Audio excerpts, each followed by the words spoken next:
Olá, seres do submundo. Como estão hoje? Tem tido ótimos pesadelos? Eu queria convidar vocês para uma sessão de cinema virtual. Eu sei que tem muita gente distanciada, muita gente longe um do outro, e eu queria convidar vocês para uma experiência diferente.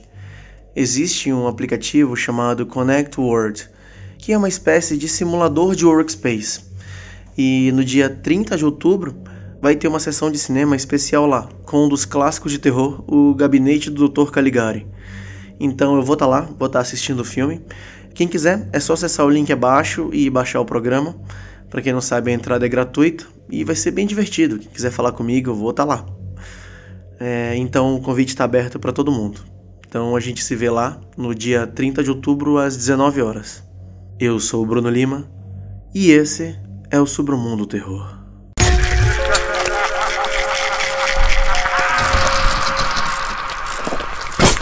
Submundo Terror.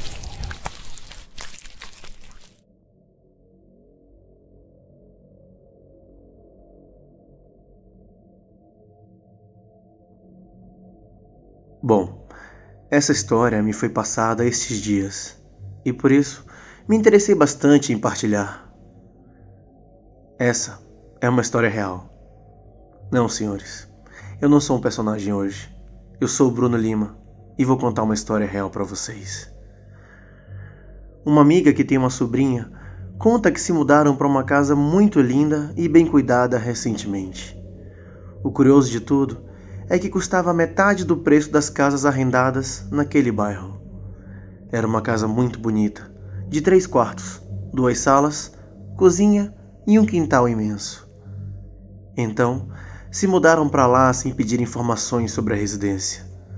Foram viver 5 pessoas: o filho da tia da sobrinha da minha amiga, o marido da sua tia, minha amiga e sua filha pequena.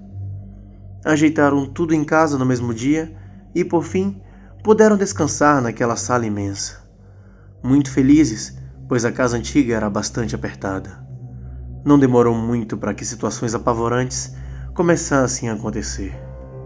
Na mesma noite, por volta das 23 horas, conta a sobrinha da minha amiga que as portas iam abrindo e fechando, como se alguém estivesse balançando. Desconfiada, o seu tio foi ver se tinha alguém do lado de fora, mas constatou que não havia ninguém.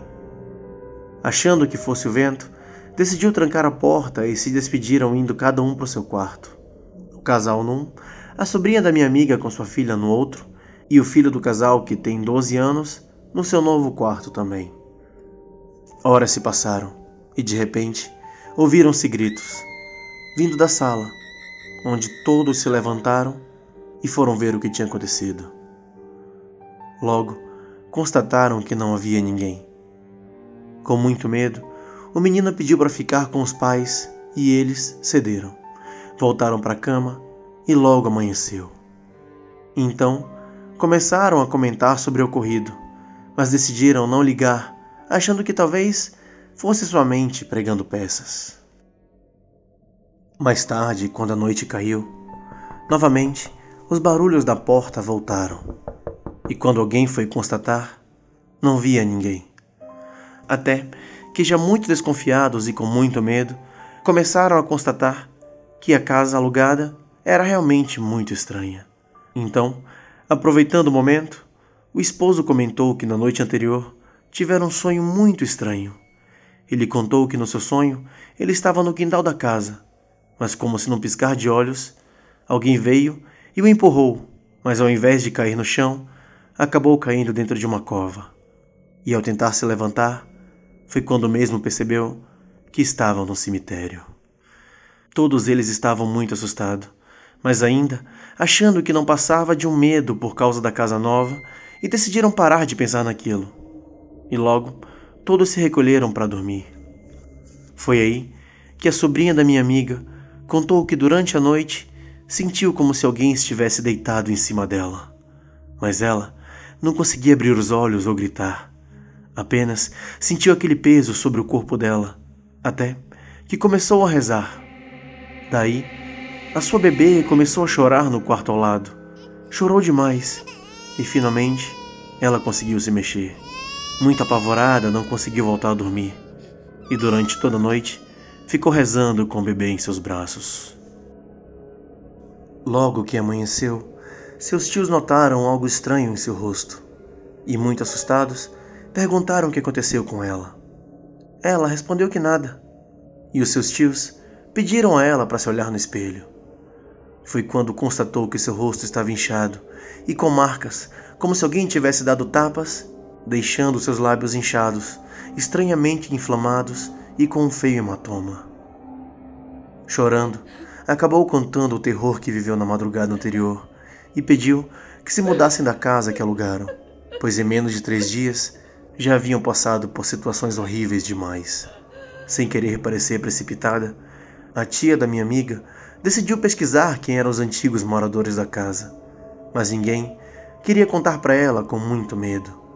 Mas com insistências de sua parte, uma vizinha acabou revelando a tão cruel e apavorante realidade. Contou que naquela casa não viviam pessoas há mais de 2 anos, e os últimos moradores acabaram perdendo seus filhos de uma forma estranhamente bizarra. Contou que o primeiro filho do casal, que tinha apenas 3 anos, morreu afogado em um esgoto raso que tinha na casa. O estranho é que quase não havia água ali, e parecia que alguém o afogou. A mãe estava cuidando do filho caçula no momento do ocorrido, e quando percebeu que seu filho estava muito silencioso, foi verificar, encontrando a cena do menino morto dentro do esgoto. Era uma história triste, mas menos de 2 semanas após a morte do primeiro filho, o filho caçula também foi encontrado morto no seu quarto, e os médicos não conseguiram distinguir a causa da morte, achando que tivesse sufocado no seu próprio vômito, já que encontraram saliva no corpo do bebê. O casal se mudou e nunca mais souberam deles, e os vizinhos comentavam sobre a morte estranha das crianças, e por isso ninguém alugava a casa por mais de 2 anos. Ouvindo a história e com bastante medo, foi então verificar com o senhorio e perguntou o que tinha de errado na casa. Nesse momento, o senhorio falou para ele que, após ameaças, aquele lugar foi o palco de 3 assassinatos que ocorreram muito antes da história do bebê. Os assassinatos ocorreram há vários anos, onde o pai havia matado o filho e a esposa por ciúmes e os enterrado na casa, mas acabou não conseguindo viver com a culpa e acabou tirando a própria vida. O senhorio disse que há relatos de pessoas que o viam andando pela casa, mas é claro que a gente nunca vai saber se isso é real, não é mesmo? Gostaram da história, seres do submundo? Não esqueçam de apoiar o cast caso vocês queiram, ajuda muito se tornando um patrão. E não esqueçam também da nossa sessão de cinema, hein? Vai ser às 19 horas, horário de Brasília, lá no Connect World. O link está aqui embaixo do evento. Não esqueçam também de confirmar a participação lá. Boa noite e bons pesadelos.